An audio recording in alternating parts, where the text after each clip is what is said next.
Imagine a single company so incredibly massive that in just 1 year, its workers welded together more global shipping capacity than the entire United States has produced since the end of World War II.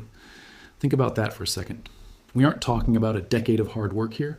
We are talking about one single company in one single year, completely outproducing nearly 80 years of output from the world's biggest superpower.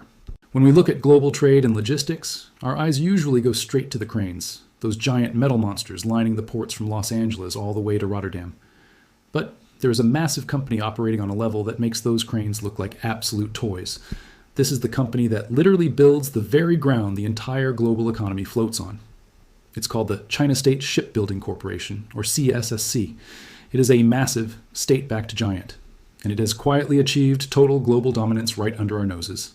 To really grasp the absolute grip this company has on our modern world, we have to look closely at the numbers. And honestly, the data from the last fiscal year is nothing short of mind-blowing. In 2024 alone, just the shipyards this company runs out of Shanghai delivered 69 massive vessels and locked in 128 brand new orders. That represents a massive 70% jump in new orders year over year. And no, that 70% increase is not a typo. In an industry where companies usually fight tooth and nail for single-digit growth, this giant is literally sprinting miles ahead of everyone else. But let's break down what these Shanghai-based facilities actually look like in real life. Because calling these places mere shipyards feels a bit like calling the Pentagon a simple office building. These aren't just factories, they are massive, sprawling industrial cities. Just one of their locations, the Zhangnan facility, stretches for miles along the Yangtze riverfront. It operates with its own internal railway lines, its own dedicated power grids, and dry docks so incredibly deep that they can literally hide a massive, top-tier naval vessel from satellite view until the exact moment they decide they want the world to see it.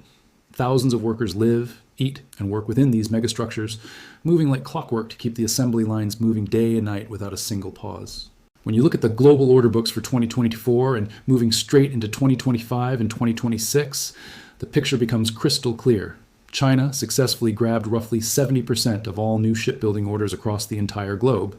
South Korea, which used to be the only real rival when it came to high-tech ships, took home just about 18%. And Japan has fallen into a very distant third place. But even within China's massive share of the market, CSSC is the undisputed king. They personally hold roughly 23 to 25% of the entire world's merchant shipbuilding orders. Let that sink in. 1 out of every 4 commercial ships ordered anywhere on planet Earth is being pieced together by this one single company. If you see a mega container ship crossing the Pacific tomorrow, there's a literal 1 in 4 chance it came out of the exact same corporate pipeline. So how on earth did it get this big? Well, it certainly wasn't an accident. For a very long time, the country's shipbuilding industry was split right down the middle. You had CSSC covering the South and the East, and a separate company called CSIC covering the North and the West. On the surface, they were rivals, actively competing against each other for business. But in late 2019, the government decided that the era of internal competition was officially over. They approved a massive merger of the two giants, bringing them under one single unified command structure. When these two forces came together, they created an absolute industrial monster. Overnight, they became the largest shipbuilder in human history, easily blowing past the South Korean giants that had dominated the market for decades. This merger achieved 2 massive things. First, it completely centralized the supply chain. This company doesn't just build the outer hulls of ships. They own the engine manufacturers. They own the teams designing the advanced electronic systems. They own the entire steel procurement pipeline. They have completely integrated the entire process of putting a ship on the water from start to finish. If they need a specific bolt, a massive diesel engine, or a specialized radar system, they don't call an outside vendor. They just call another division within their own corporate empire. Second, it consolidated the 2 completely different operations. And this is exactly where the story takes a much heavier, more intense turn. The merger completely blurred the lines between civilian commercial profit and intense state power. The exact same dry docks that are welding together the massive container ships carrying your next smartphone are often sitting directly next to the high security areas assembling the highly advanced heavy warships meant to project power across the oceans. For decades, the standard criticism of this region's shipbuilding was pretty simple. The common narrative was that they only built the cheap stuff. People used to say that South Korea builds the incredibly high-tech gas carriers and floating factories, Europe handles the luxury cruise ships, and China just builds the basic cargo ships, the heavy steel boxes that carry raw coal and grain across the sea. Well, that old narrative is officially dead, and this company is the one that killed it. To be a true superpower in this industry, you have to prove you can successfully build the 3 crown jewels of shipbuilding: a massive naval aircraft carrier, a liquid natural gas carrier, and a luxury cruise ship. This company has now officially done all three, proving to the world that the old rules no longer apply. Let's take a look at the Adora Magic City, which was the country's very first domestically built large cruise liner. It was delivered by one of this company's major Shanghai subsidiaries. Building a cruise ship is notoriously difficult. These aren't just boats. They are massive floating luxury hotels packed with incredibly complex climate control, heavy entertainment systems, noise dampening insulation, and strict international safety requirements. Europe basically owned this entire market for decades, but this company proved that the old guard doesn't hold a monopoly anymore. In fact, their second, even larger cruise liner, the Adora Flora City, has already hit the water for sea trials, showing the world that they are fast-tracking mass production. They didn't just learn how to build a cruise ship, they learned how to build them on a massive, repeatable scale. Then you have the high-tech gas carriers.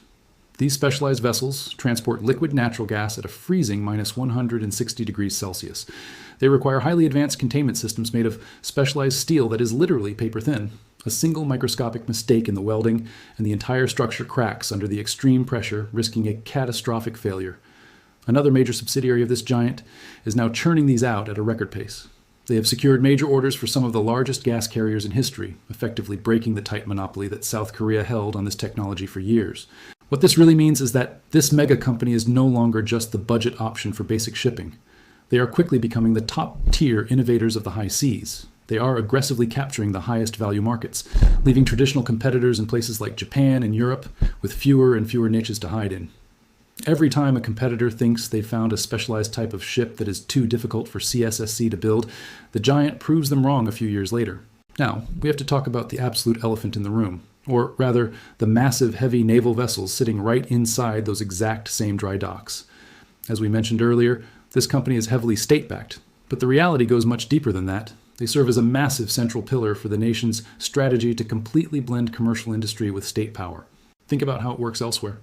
When a Western shipyard builds a heavy naval vessel, it's usually handled by a dedicated defense contractor.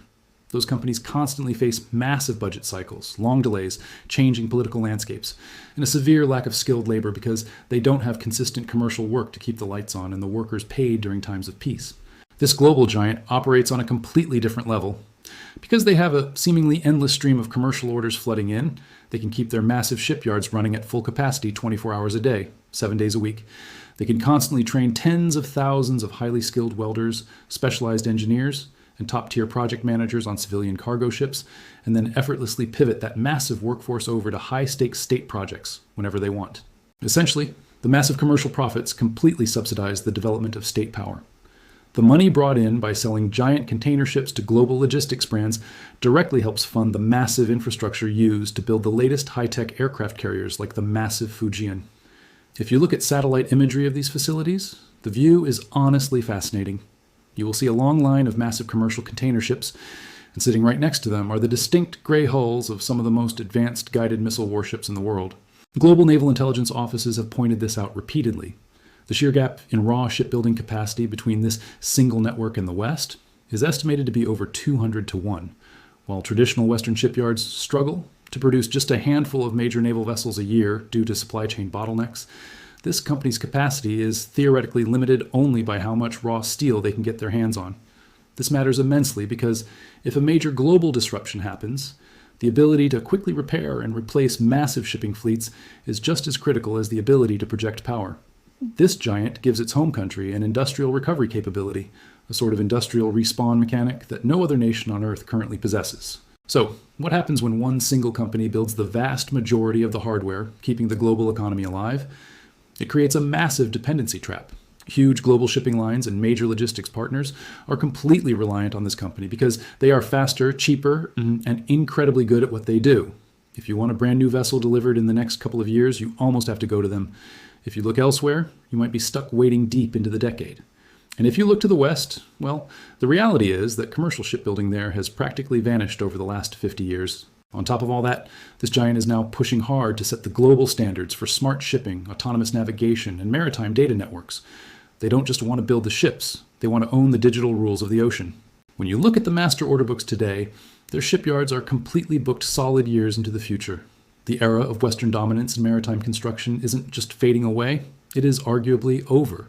They have the unmatched scale of over 14 million tons, massive year-over-year growth, and the full backing of a superpower that views the shipping industry not just as a commercial business, but as the ultimate prize for global dominance.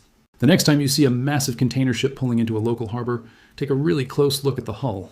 There's a massive chance it was born in one of those exact same dry docks, constructed under the shadow of a heavy warship by the single company that now quietly controls the global seas.